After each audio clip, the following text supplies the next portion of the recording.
Monsieur le Directeur Général des Services, Mesdames et Messieurs, je vous remercie pour votre présence en ces instants de recueillement collectif.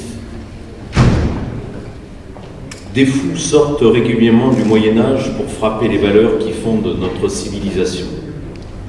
Ils sont l'abaissement de l'humanité, ils sont la vomissure qu'engendre l'ignorance et le conditionnement des esprits faibles. Samuel Paty participait, comme chacun, à son niveau à la vie de notre République. Il était citoyen français, nourri et héritier, comme nous tous, des fondements judéo-chrétiens. Ce socle de valeurs a autorisé l'aboutissement politique qu'est la laïcité et le triptyque décliné sur le fronton de nos édifices publics. Non, Samuel Paty n'avait commis aucune infraction dans le cadre de l'exercice de ses fonctions d'enseignant au service de nos enfants et de l'éducation nationale. Il était le combattant tranquille de la liberté, comme l'a si bien dit Robert Badinter ce matin. La liberté, celle de l'expression qu'enseignait Samuel Paty à ses élèves, la fraternité, quand d'autres prônent la mort des mécréants, l'égalité entre tous, et quand certains veulent instaurer la soumission. Ce sinistre Moyen-Âge s'insinue dans nos villes et a choisi la barbarie comme moyen d'expression.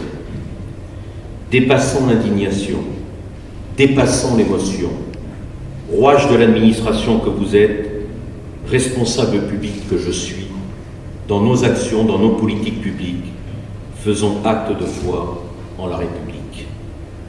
Prenons garde à chacun de nos comportements, en chacune de nos décisions, en chacun de nos actes, de ne jamais aider nos ennemis, de ne jamais se laisser aller par faiblesse, voire par naïveté, à la moindre complaisance avec ceux qui savent utiliser les bienfaits de nos collectivités pour les retourner contre la cohésion nationale.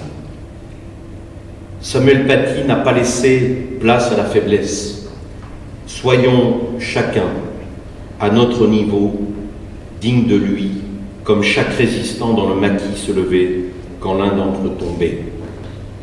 En cet instant de deuil national, il ne s'agit pas de débattre ni d'accuser, encore moins de se déchirer, mais de rendre hommage à Samuel Paty, concitoyen français, anonyme jusqu'alors, devenu symbole des valeurs de la République que nous portons tous. Vive le respect et l'humanisme, vive la défense de la laïcité et vive la liberté d'expression. Je vous propose maintenant de procéder à une minute de silence.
Merci encore pour votre présence.